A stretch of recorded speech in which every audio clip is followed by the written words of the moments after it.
Hi friends, അപ്പം ഞാനിന്ന് കുറച്ച് ടിപ്സ് കളക്ട് ചെയ്തിട്ടാണ് വന്നിരിക്കുന്നത്. അപ്പോൾ നിങ്ങളുമായിട്ട് ഷെയർ ചെയ്യാൻ പോവുകയാണേ. അപ്പോൾ അതിനായിട്ട് ഫസ്റ്റ് ടിപ്പ്, നമ്മൾ ഇതേപോലെ കടലയൊക്കെ എടുക്കത്തുള്ളൂ. കടല, അതേപോലെ പയറുപരിപ്പ്, അതൊക്കെ പെട്ടെന്ന് ചീത്തയായി പോകാറുണ്ടല്ലേ. അപ്പോൾ അങ്ങനെ ഇല്ലാതിരിക്കാൻ വേണ്ടിയിട്ട് നമ്മൾ ഈ കടലിൽ, പരിപ്പിൽ, അതുപോലെ പയറ് വർഗ്ഗങ്ങൾ അങ്ങനെയൊക്കെയുള്ള സാധനങ്ങളിൽ ഇതേപോലെ ഒരു ടിഷ്യൂ പേപ്പറിൽ കുറച്ച് മഞ്ഞൾപ്പൊടി ഇട്ട് വെക്കുക കേട്ടോ. കുറച്ച് മഞ്ഞൾപ്പൊടി എടുത്തിട്ട് നമുക്കതിനകത്തോട്ട് പിന്നോ എന്തെങ്കിലും വെച്ചൊന്ന് ഹോളിട്ട് കൊടുക്കുക. ഒരുപാട് ഹോൾസ് ഇട്ട് കൊടുക്കുമ്പോഴത്തേനും അതിൻ്റെ ആ ഒരു സ്മെല്ല് പുറത്തോട്ട് വരും മഞ്ഞൾപ്പൊടിയുടെ. അപ്പോൾ ഈ ഒരു കിഴി നമ്മൾ പയറിനകത്തോ അതേപോലെ അരിക്കകത്തോ ഒക്കെ ഇട്ട് കൊടുക്കുകയാണെങ്കിൽ അതിനകത്തുനിന്ന് വരുന്ന വണ്ടുകളുടെയൊക്കെ ശല്യം ഒഴിവാക്കി കിട്ടും കേട്ടോ. അപ്പോൾ ഇതുപോലെ ചെയ്താൽ മതി. മഞ്ഞൾപ്പൊടി നല്ലൊരു സാധനമാണ്. അപ്പോൾ ഇതുപോലെ നമ്മൾ പയറുവർഗ്ഗങ്ങളിലൊക്കെ ഇട്ട് കൊടുക്കുകയാണെങ്കിൽ ഒട്ടും പുഴുക്കുത്തോ ഒന്നും തന്നെ കയറാതെ എപ്പോഴും അതൊക്കെ ഫ്രഷായിട്ടിരിക്കും കേട്ടോ. അപ്പോൾ ഇതേപോലെ ചെയ്ത് നോക്കിയാൽ മതി. ഇനിയിപ്പോൾ നമുക്ക് അടുത്തതായിട്ട് ചന്ദനത്തിരി നമ്മളെന്നും കത്തിച്ച് വെക്കുമല്ലോ. അപ്പോൾ അതിനകത്ത് കൊതുക് ശല്യമൊന്നും ഇല്ലാതിരിക്കാൻ വേണ്ടിയിട്ട് ഒരു വിക്സോ അതേപോലെ ടൈഗർ ബാം എന്തെങ്കിലും ഇതിനകത്തൊന്ന് പുരട്ടിയിട്ട് നമ്മൾ കത്തിക്കുകയാണെങ്കിൽ ആ ഒരു വിക്സിൻ്റെയൊക്കെ സ്മെല്ല് നിറഞ്ഞ് നിൽക്കും കേട്ടോ. അപ്പോൾ അത് കത്തുന്നതിന് ബുദ്ധിമുട്ടൊന്നും ഉണ്ടാവില്ല, അത് കത്തിക്കോളും.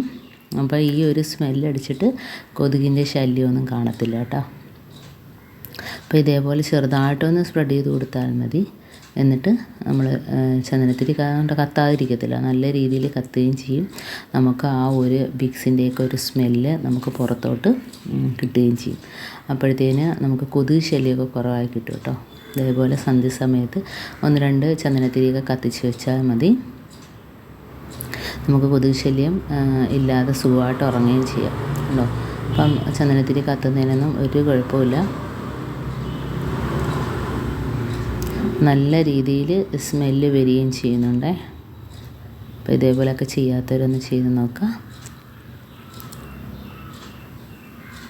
ഇനി നമുക്ക് നെക്സ്റ്റ് ടിപ്പിലോട്ട് കിടക്കാം കേട്ടോ.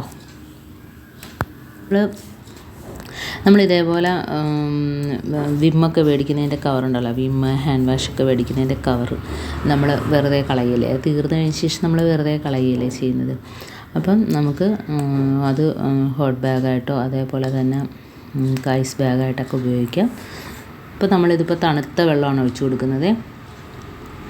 എന്നിട്ട് നമ്മുടെ കൈവേദന അങ്ങനെയൊക്കെയുള്ള സ്ഥലത്തൊക്കെ ഒന്ന് വെച്ച് കൊടുക്കുക. അതേപോലെ ചൂടുവെള്ളം ഒഴിച്ചു കൊടുത്താലും നമുക്ക് ചൂട് കൊള്ളിക്കണമെങ്കിൽ ഇതേപോലെ വയറിലോ വയറുവേദനയൊക്കെ ഉണ്ടെങ്കിൽ വയറിലോ കയ്യിലോ ഒക്കെ വെച്ച് കൊടുക്കുക. നല്ലൊരു ആശ്വാസമാണ് കേട്ടോ. അപ്പോൾ ഇത് പെട്ടെന്ന് നമുക്ക് ഒട്ടും വെള്ളം പോകത്തില്ല പുറത്തോട്ട് കേട്ടോ. നല്ലൊരു സുഖമാണിതിപ്പോൾ. നമുക്ക് ഫ്രീസറിൽ വെച്ചിട്ട് വേണമെങ്കിലും എടുത്താൽ പെട്ടെന്ന് തണുത്ത് കിട്ടും. വേദനയ്ക്കൊക്കെ ഒരു ശമനം കിട്ടും, ഒരു ആശ്വാസം കിട്ടും കേട്ടോ. അപ്പോൾ അടുത്തതായിട്ട് നമ്മൾ ഇതേപോലെ വെള്ളമൊക്കെ കൊണ്ടുപോകുന്ന കുപ്പികളുണ്ടല്ലോ, അതിനെപ്പോഴും അതിനകത്തൊരു ഇഴുക്കലായിരിക്കും. നമുക്ക് കഴുകുന്നതിന് എളുപ്പത്തിൽ നമുക്ക് ഇതേപോലെ ഒരു 3-4 ഐസ് ക്യൂബ് ഇട്ട് കൊടുത്തതിന് ശേഷം കുറച്ച് വെള്ളം ഒഴിച്ചിട്ട് നല്ലോണം ഒന്ന് ഷേക്ക് ചെയ്ത് കൊടുക്കുക കേട്ടോ. നല്ല രീതിയിൽ അതിനകത്തുള്ള ആ ഇഴുക്കലൊക്കെ പോയി കിട്ടും. പ്രത്യേകിച്ച് അതിൻ്റെ അടപ്പിൽ ഇരിക്കുന്ന ആ ഒരു അഴുക്കുണ്ടല്ലോ, അതൊക്കെ പോകുന്നതിന് വളരെ എളുപ്പമാണ്. ഇതിപ്പോൾ ഞാൻ ഐസ് ക്യൂബ് ഇട്ട് കൊടുത്തിട്ട് കുറച്ച് വെള്ളം ഒഴിച്ച് കൊടുത്ത് നല്ലോണം ഒന്ന് ഷേക്ക് ചെയ്ത് കൊടുക്കുന്നുണ്ട്. ഇതിപ്പോൾ ഇടയ്ക്ക് ഇങ്ങനെ കഴുകുന്നതുകൊണ്ട് അതിനകത്ത് അഴുക്കില്ല, എന്നാലും ഞാൻ കാണിച്ചു തരാം. അടപ്പിനകത്തൊക്കെ ഉള്ള ഇടയ്ക്കൊക്കെ ഇരിക്കുന്ന എല്ലാ അഴുക്കൊക്കെ പോയിട്ട് കുപ്പി നല്ല ക്ലീനായിട്ടുണ്ട്. കുലുക്കുമ്പം തന്നെ നല്ല ക്ലീനായിട്ട് വന്നിട്ടുണ്ട്. അപ്പോൾ ഈ ഇഴുക്കലൊക്കെ പോകുന്നതിനും നമ്മൾ സോപ്പ് പൊടിയൊക്കെ ഇട്ട് കഴിയുമ്പോഴത്തേനും ആ ഒരു സ്മെല്ല് ഇല്ലാതിരിക്കാൻ വേണ്ടിയിട്ട് ഇതുപോലെ നമുക്ക് ഐസ് ക്യൂബ് ഇട്ടിട്ട് കഴുകിയെടുക്കാം കേട്ടോ. അപ്പോൾ ഞാൻ ആ വെള്ളം എടുത്ത് ഒഴിച്ച് കാണിച്ചു തരാം. ഉണ്ടോ, അതിനകത്തുള്ള അഴുക്കെല്ലാം പോയിട്ട് കുപ്പി നല്ല ക്ലീനായിട്ട് കിട്ടിയിട്ടുണ്ട്. അതിൻ്റെ മൂടിയൊക്കെ കണ്ടോ, നല്ല രീതിയിൽ ക്ലീനായിട്ട് കിട്ടിയിട്ടുണ്ട് കേട്ടോ.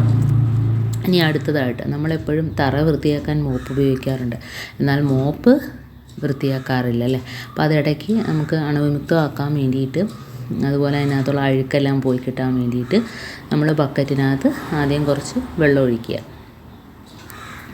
അതിനുശേഷം നമ്മുടെ കയ്യിൽ ഷാമ്പുവോ അതേപോലെ ഹാൻഡ് വാഷോ ഉണ്ടെങ്കിൽ ഒരു സ്വല്പം ഒഴിച്ചു കൊടുക്കുക. ഇതിപ്പോൾ ഞാൻ ഹാൻഡ് വാഷാണ് ഒഴിച്ചു കൊടുത്തിരിക്കുന്നത്. ഇനി നമുക്ക് ഇതിനകത്തോട്ട് ഡെറ്റോൾ ഒഴിച്ചു കൊടുക്കാവേ.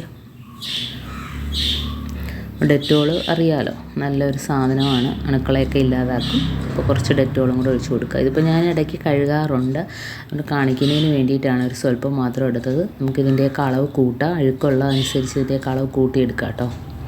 എന്നിട്ട് ഈ ഒരു വെള്ളം നമ്മളൊന്ന് ഇളക്കിയതിന് ശേഷം അതിനകത്തൊരു 10-15 മിനിറ്റോളം ഈ ഒരു മോപ്പ് നമ്മൾ അതിനകത്തോട്ട് ഇട്ട് വെക്കുക. അപ്പോൾ അതിനകത്തുള്ള അഴുക്കും എല്ലാം പോയി നല്ല ക്ലീനായിട്ട് അതിനകത്തുള്ള അണുക്കളെല്ലാം നശിച്ച് നമുക്ക് നല്ല ഇതായിട്ട് കിട്ടും കേട്ടോ. എന്നിട്ട് നമ്മളൊന്ന് കഴുകി ഉണക്കിയതിന് ശേഷം മാത്രം ഉപയോഗിക്കുക. അപ്പോൾ ഇടയ്ക്ക് ഇതുപോലെ മോപ്പൊക്കെ ഒന്ന് വൃത്തിയാക്കി കൊടുക്കുക കേട്ടോ. കാരണം ഇന്നും നമ്മൾ തറ തുടയ്ക്കാനൊക്കെ മോപ്പ് ഉപയോഗിക്കാറുള്ളതല്ലേ. അപ്പോൾ ഇടയ്ക്ക് മോപ്പ് നമ്മൾ ഇതേപോലെ ഒന്ന് ക്ലീൻ ചെയ്ത് കൊടുക്കുക. അപ്പോൾ അതുപോലെ കഴുകി ഉണക്കിയതിന് ശേഷം നമുക്ക് വീണ്ടും ഉപയോഗിക്കാവുന്നതാണ്. അപ്പം കണ്ടോ, അപ്പോൾ ഇന്ന് ഞാൻ ഈ കാണിച്ച ടിപ്സ് നിങ്ങൾക്ക് ഇഷ്ടമായിരിക്കുന്നു. അഴുക്കെല്ലാം നല്ല രീതിയിൽ പോയിട്ടുണ്ട് കേട്ടോ. അപ്പോൾ ഈ ടിപ്സിൽ നിങ്ങൾക്ക് ഏതെങ്കിലും ഒന്ന് യൂസ്ഫുള്ളായിട്ട് തോന്നിയിട്ടുണ്ടെങ്കിൽ ഒന്ന് ലൈക്ക് ചെയ്യാനും കമൻറ്റ് ചെയ്യാനും സബ്സ്ക്രൈബ് ചെയ്യാനും മറക്കരുത്. അതേപോലെ ബെല്ലൈക്കൻ ഒന്ന് എനേബിൾ ചെയ്യാനും മറക്കരുത് കേട്ടോ. എന്നാൽ മാത്രമേ ഞാൻ ഇടുന്ന ഓരോ വീഡിയോസും നിങ്ങളുടെ മുമ്പിൽ നോട്ടിഫിക്കേഷനായി എത്തുകയുള്ളൂ. അപ്പോൾ ഇനിയും ഇതുപോലുള്ള നല്ല നല്ല ടിപ്സുകളുമായിട്ട് വീണ്ടും കാണാം. അതുവരേക്കും താങ്ക്സ് ഫോർ വാച്ചിങ്.